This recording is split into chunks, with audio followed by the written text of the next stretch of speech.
item 8.6, approval to award the Belfair Water Reclamation Facility Sewer Extension Project to the apparent low bidder Papay and Sons Construction out of Gig Harbor, Washington, with a bid of $4,231,500. And ask staff to brief. Morning, Commissioners. Good morning. So yes, we are requesting approval to award this contract. The bids are good until July 26th. We had a 60-day period to award. Should the board approve this award, we are recommending that the Public Works Board loan be used to finance the project. Loan payment for this would begin, or loan repayment would begin in 2024, and this is when the project is deemed complete and closed out. We're assuming about a 1-year period for construction.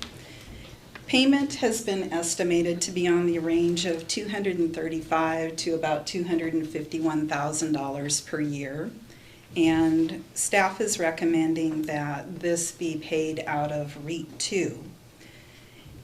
Now, there may be a future decision. I understand commissioners are looking at ARPA projects, and Public Works did submit this project as a potential for ARPA funding as well.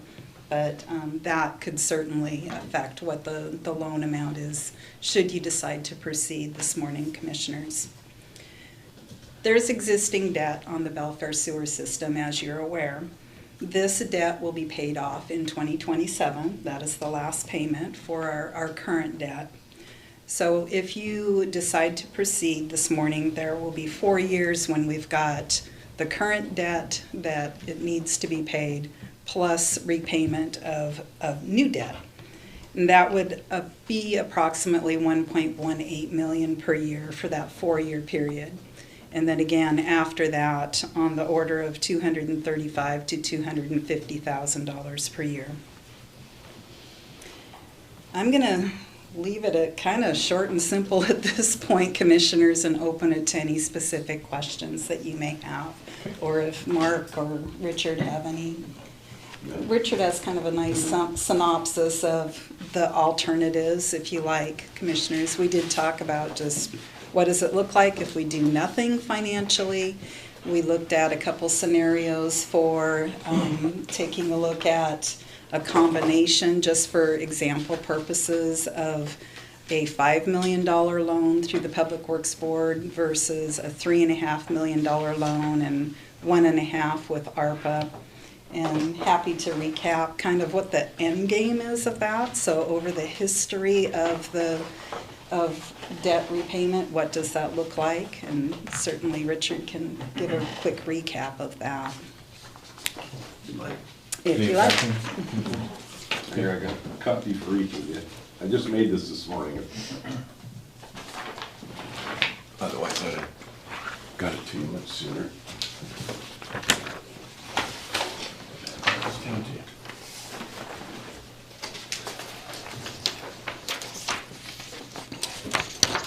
This is probably the spreadsheet I should have been trying to show you all along.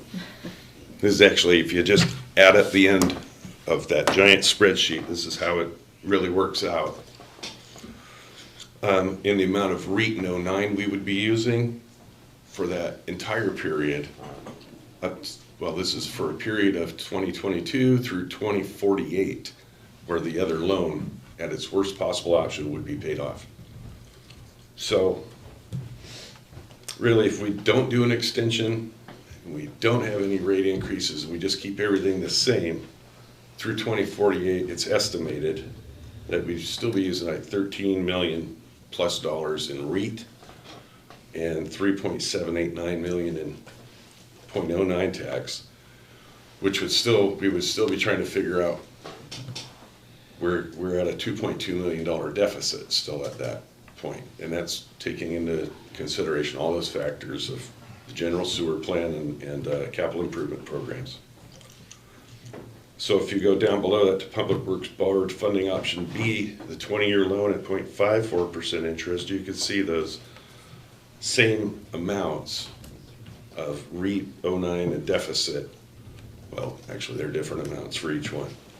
So And at the very end also on this spreadsheet, there is available ERUs that were created. So under the first scenario, no extension, no new ERUs created. Under that Public Works option B, you extend a sewer and no rate increase.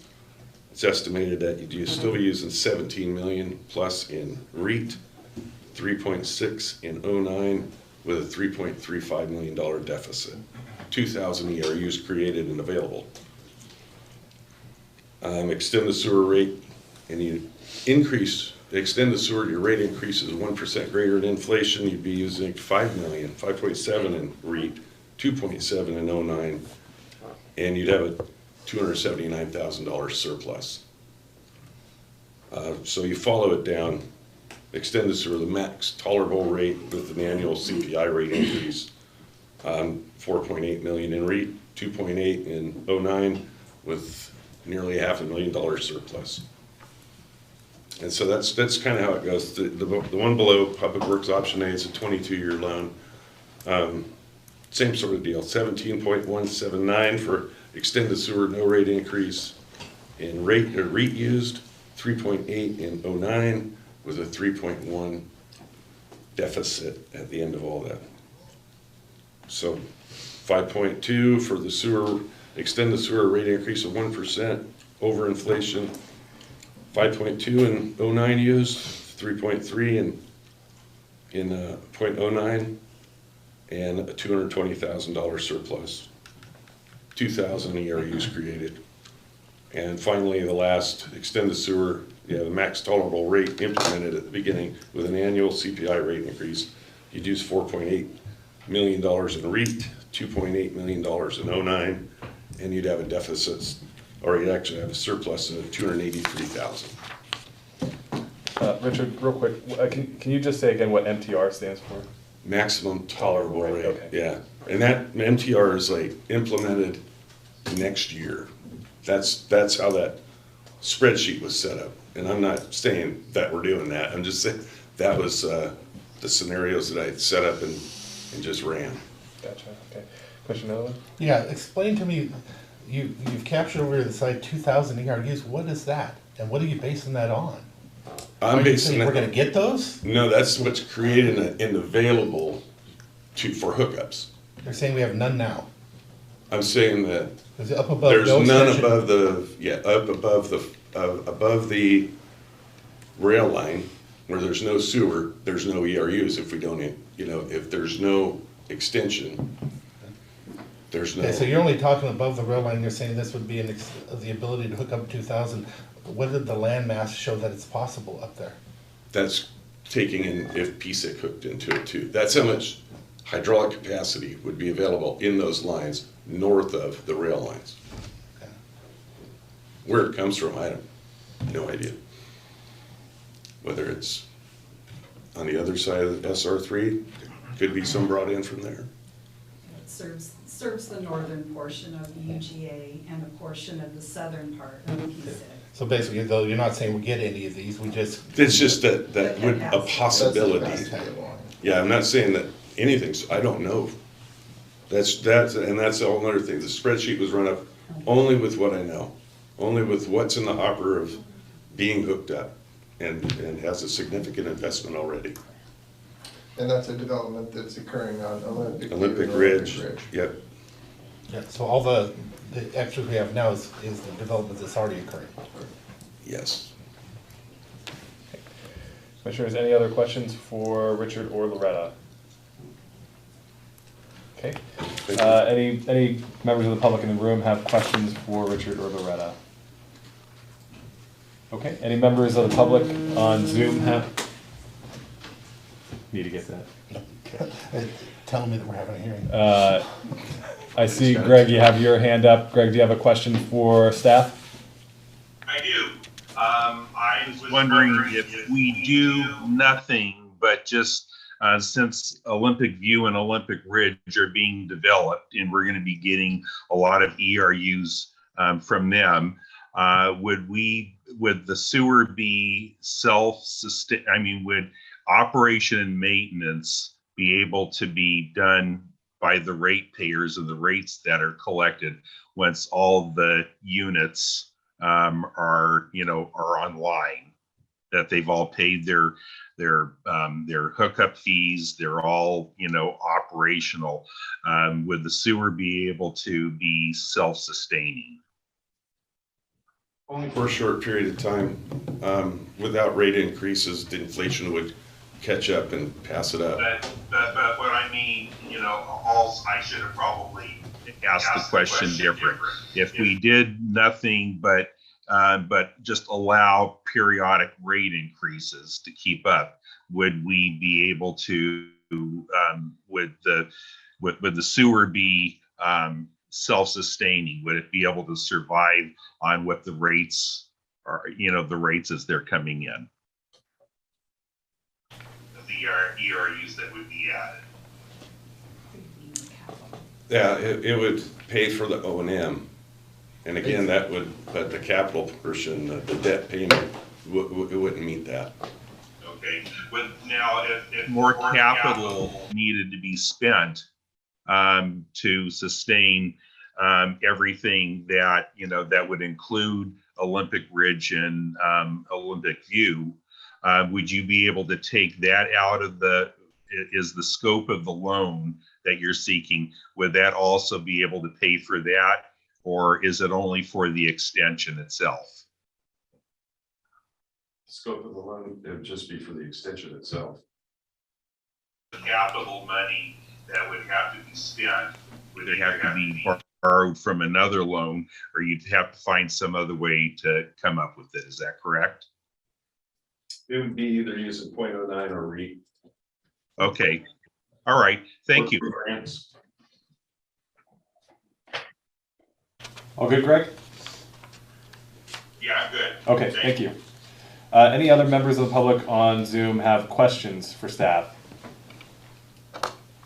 Okay, not seeing any additional questions on Zoom. We will go ahead and move into public comment on item 8.6. Again, kind of follows the same process as before.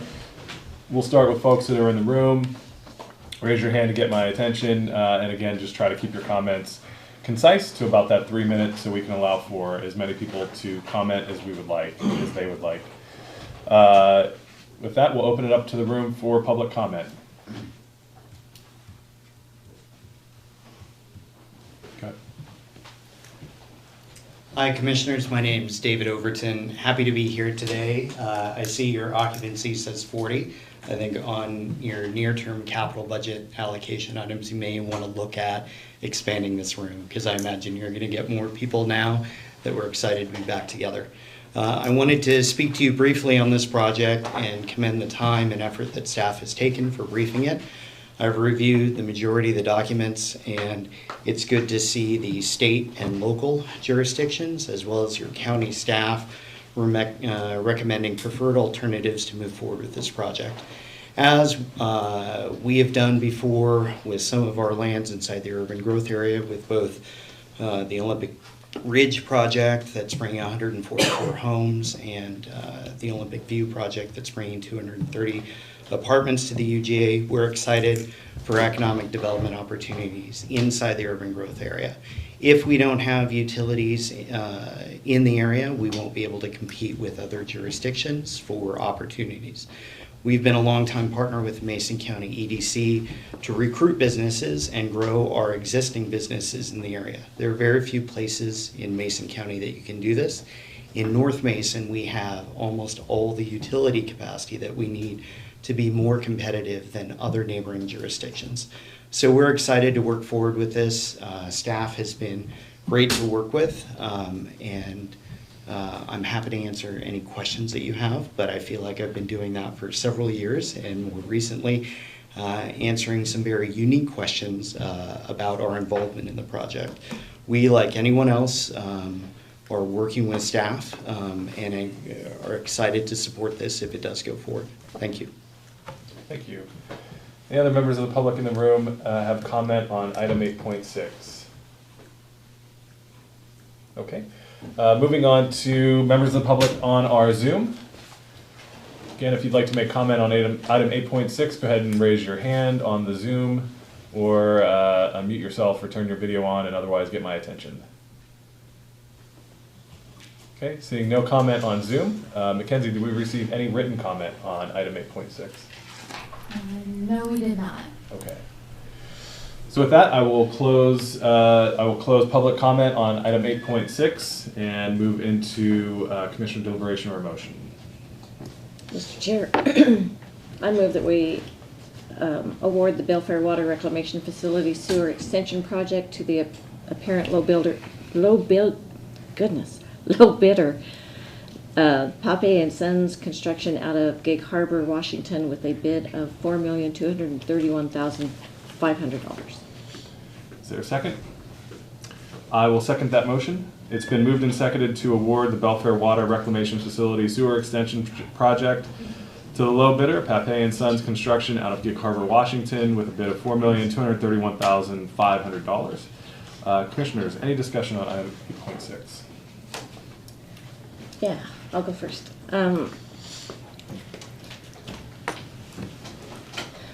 I've said before many times that the responsibility of a local government, whether it's city or counties, is to provide infrastructure to their communities. That's a responsibility, one of the responsibilities that I don't take lightly. And so for this reason, I support moving this forward.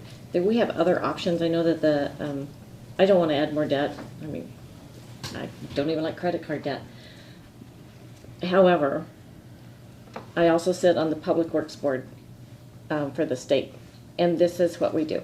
We help, as the Public Works Board, that we help communities provide services to their constituents, to their residents. And so it's helped me understand more the role of local governments. Typically, other governments, other counties, cities, they don't have the concerns, I guess, some comments that are borderline. They don't have that. They have the support of the community because they understand the direction the community needs to go. And this is throughout the state. And so I understand concern for future. I understand the concern for debt, but I also understand our obligations and our responsibilities. And so for this, I will be voting in support of this. And further down the road, I'd like to bring up conversations about how to pay the loan off quicker. Very good, thank you. Commissioner Edelman, any discussion? Yes. First, I'm going to apologize to my community, to North Mason, but to all of Mason County, that I was not able to get this stopped. This is a horrible thing that is about to occur here. We're going to go further into debt without a true benefit analysis, without true reasoning of why we're picking this location. We're going to go into debt. As was mentioned, other communities do this, but they also set it up with a financial situation where they get paid back by the individuals when they put their infrastructure in. There are taxing districts that can be created. There are different ways. We don't just usually give it, and we don't just usually put it through one landowner's property and let them benefit from all the value that comes with that investment. And I call it an investment, which is a sad thing because it's not an investment. We have no way of showing that we're ever going to get a dime above our money in the next 30 years. We've never even had that analysis to show how we're going to get that money. As was mentioned, we can show that there's a capacity, but there's no way of figuring out how we're going to get back $5 million. Now, even when people hook up, they hook up to the already existing facility. So there's a cost for that hookup. That's the cost that everybody shares in. This is different. This is going through one specific landowner's property, improving the land value in that one specific landowner. Yes, others may eventually be able to hook up to it. But right now, this investment is definitely going to benefit one particular area, which even still just had a rezone that nobody else in the county has. this whole process I've been very uncomfortable with from the beginning, and I apologize I've not been able to stop it. I think it is completely bad business. We're already in debt. We have a finding from the state auditor saying that we owe more than we can pay back. So we're gonna get ourselves out of trouble by borrowing more money and putting ourselves further in debt. That doesn't even make any sense, does it? Especially without some type of guarantee we'll get our money back. It just, to me, it doesn't make any sense at all. And I think it's extremely inappropriate. But again, I don't know how we're gonna fix a finding of not bringing in enough money by taking on more debt, because even over 20 years, if we were able to get that money back, it'd be a shock. So again, if we did nothing, first of all, I'm not against sewer extension. I want to make that real clear. Because there's different things I've heard out in the community that I'm against it. I'm not against it. I'm against spending your money to do it. That's what I'm against. Property owners all throughout the Mason County, when they've done their own extensions and they've built into their own properties, they put their infrastructure in. That's not just for sewer, that is for power, that is for water. You build a development, you put all that stuff in, you pay for that, and then you dedicate it back to the organization that you're doing it with. They don't pay for that. We cannot get grant money, true grant money on this because it's for speculation.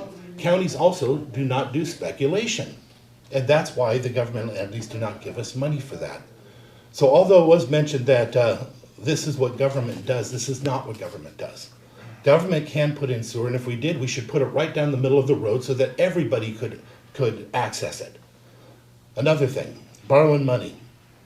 You can't spend it twice. We have things that are so much more important. Yes, this particular loan can be only used for sewer. Because you're offered a loan does not mean you have to take the loan. Any loan we take, we have to pay back. If I'm going to take a loan, I'd like to look at a jail. That's the thing that this county needs most, and it needs more than this, especially a speculation where we don't know what we're ever going to get. So let's say we get 100 up there. We need thousands to pay it back. All of Belfair UGA currently has, I think it's 289 customers, or right up there. We may have top 300, I think it's 289. And then we have 421 ERUs now. We need thousands to pay off this loan. It doesn't make any sense at all. So again, I apologize. I've not been able to figure out how to do it. I want to make something very clear because this come up over and over again. I've never said that my counterparts are doing anything illegal. I think it's improper. I would not give this loan and give this money to one developer who can turn around and sell the property and collect that value. But being improper is sometimes just a decision. I believe that they think that by creating this situation, you can create growth. But I think first we need to fix the problem we have now, which if we did nothing, our debt would be done in 5 years. Now we're going to extend our debt another 20 years. It just doesn't make sense, especially when we're not going to get the return on an investment. So with that being said, I will be voting against it. And again, though, I want to remind it's not just my community. In all my years as a commissioner, I think the most I've ever seen is 30 emails from the public on a specific issue, and it's usually copy and paste. Everybody else signs it. There's 5 or 6 that are real. This had 170 people email in saying, do not do this. It had 8 in favor of it. The community knows this is wrong. I have a feeling that eventually, and I hope I'm wrong on this, but because we are not getting anything back, and I've never found anywhere, and I've asked others to look for it, I think staff has done some investigation too, we cannot find a situation where this has been built like this and just given to the landowner. Usually, even wherever it is, they end up getting their money back somehow through a utility limited improvement district or something. So with that being said, I will be voting against it. I hope we're never put in this situation again. And I sure hope like heck that we don't end up having to pay a greater price for this action as we're looking at developers that were never able to get the same pick-a-winner investment of money into their property as we're doing into this one individual's property. Thank you. Yeah, just a few comments. First, just thanks to staff. The record has been open on this for 8 months now. We have received comments, quite a few comments initially, based on some misinformation about a rate increase that was never the intent of the commission, that has been resolved at the legislative level. And so, yeah, there was a lot of interest in this in December and January, and we had, I think, a really productive 4-hour plus public hearing at the end of January, and we walked through the proposal and we walked through some of the changes that we were proposing to the legislature, which ultimately the legislature accepted. And so staff has just been really diligent in answering not only the commission's questions, but also being very open to receiving and answering questions from the public. And so hats off to Loretta, Richard, Justin, Mark, our finance team with Jennifer and our consultants at Kennedy Jenks, as well as folks from the state's Public Works Board for coming and joining those meetings and walking through some of those processes and what their work is like and what they do statewide for communities like ours. I also would like to apologize to the community. I'd like to apologize to the residents of District 2 and 3 and District 1 for 10 years of inability to get this problem solved. A decade plus of not being able to get this problem solved. Think about that. And then think about what happened in 2017 when the commission at the time unanimously went to the legislature and asked for help in order to get funding when we were identifying partners both on the public sector at the Port of Bremerton and the City of Bremerton, but also in the private sector. We can't do it alone. We need partners all the way around. And so I apologize that it took that long for the county and the commission to get it together enough to figure out that partnerships do matter. All of that was done unanimously, including accepting the signing of this loan document from the Public Works Board in March of 2020. And it wasn't done in a vacuum. It was done in conjunction with a planned action EIS, something that, again, unfortunately took a decade to get moving. So yeah, apologies all the way around that your county government was that inefficient for that long and unable to get things moving for Belfair. What else happened in the past few years? We've also received more than $1.5 million in debt and loan forgiveness from the legislature, thanks to our legislative delegation. Thanks Drew McEwen, thanks Dan Griffey, thanks Tim Sheldon, going to bat for us year in and year out, including $500,000 this legislative session to finally retire our Department of Ecology loans and to allow us to build up those reserves in REIT to pay off that old debt within the next few years. Now, I know that there's always going to be conversation about what else could we do. Let's have that conversation. Let's go do other things for this community. We need a jail. That jail's older than me. I'm doing okay, but a 37-year-old jail isn't what we need. But find me a jail that you can build with $5.1 million. In fact, they tried that a few years ago. Before I came on the commission, we did a little remodel project over there. And here we are, back at square one. We don't need small ideas. We need big ideas. We need people who are willing to lean into the work, find the partners, and get it done. We need people who are willing to deliver and put politics aside for this community, or else we're never going to get over the hump. We have a voted and unvoted debt capacity in this county of $209 million. This project represents 2% of that. So don't tell me we can't do big things for this community, because we can. And I think we should. And I hope we will. But it's not going to be without work. Now, the other thing that I want to address is when we went through this process initially, we looked at all the different alignments in order to get this to the Port of Bremerton so that we can continue working with them. We looked at following initially the freight corridor track, which, by the way, another $80 million investment in North Mason. And thanks, Commissioner Netherland, for advocating for that. It came with a large gas tax increase, but it was an important investment that this community wanted in order to get that road built. We looked at that. That was 4 times the cost of what we're talking about today. We also looked at running the sewer along the state right-of-way on SR3. I don't know about you, but I don't like sitting in traffic down SR3 in Belfair on any day, but think about a Friday. If we went up that right-of-way, tore that road up, put that to one lane. Good luck. Okay?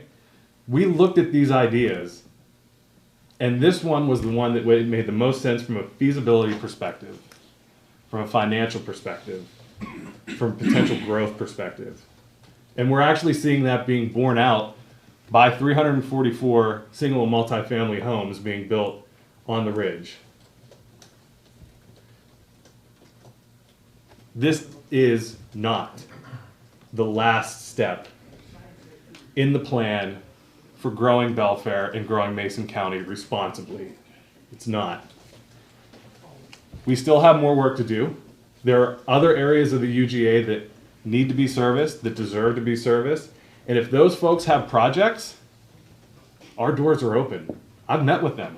I've talked with them. If they're ready to make those investments, we're ready to partner with them. Because we partner with one group or another at one time, doesn't mean we're shutting the door on everybody else. I sat in this room with staff and had that meeting in February, after we did the planned action EIS, that rezoned more than just one area of the UGA. So enough is enough. We need to move forward and get things done for the people of Mason County. And we're starting here today, and there's much more that we need to do. Mr. Chair. So I want to make something clear. There was a unanimous vote for accepting a line of credit. And if you watch the meeting, there were deals that were made in order to get to that, but it was also very much expressed at the end of that briefing. It's on video. I do not support this project, and I will not support it unless there's a ULID or something to recoup our money back. And I cannot, in any good faith, support something that we're just giving money to one particular person or one organization or one corner of our county without a way of retrieving our money back. As for the gas tax, it's interesting. It's funny. It was attached to a gas tax, and I was supportive, and I did work real hard to get the bypass. I was down there, and we put together the West Sound Alliance that made all that possible. Not in order to get a gas tax, but because we knew there was one coming in order to get our project on that list. And that's the way it should always be done. If they're going to tax you, you might as well get something out of it. So it was worth it to go and do that, and I do not apologize for that. As for what's been done, people may not notice quite often what's been done to take care of the sewer situation, but if you realize we are 5 years away from having it paid off, that is fixing the situation. And you do not fix it by borrowing more money. You just don't. Doing something is not always the answer. Doing something that will have a positive impact on it is the answer.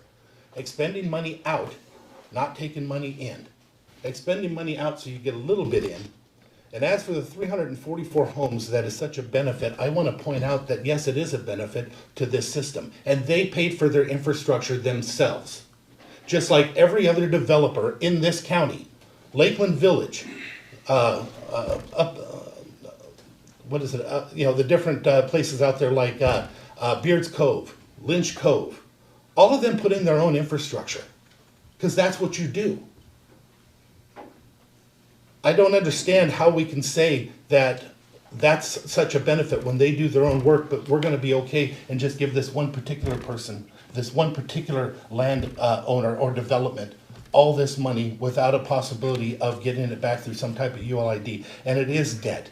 Unless we do something different, it is debt, and I have not heard anything different that we're going to do. The recommendation is to take the loan, and a loan will put us further in debt, put us farther from getting it fixed, not get us closer. 5 years away from breaking even on this thing and getting us out from underneath it. And even if we could even find other ways to maybe even do it sooner, but doing nothing is better than taking on more debt. And one last thing again, I said it, but I'm going to say it one more time. 344 homes are beneficial to this system. It's all going up that hill, and they paid for their own sewer infrastructure, because that's how it's done everywhere, except for this project. Okay, any additional discussion?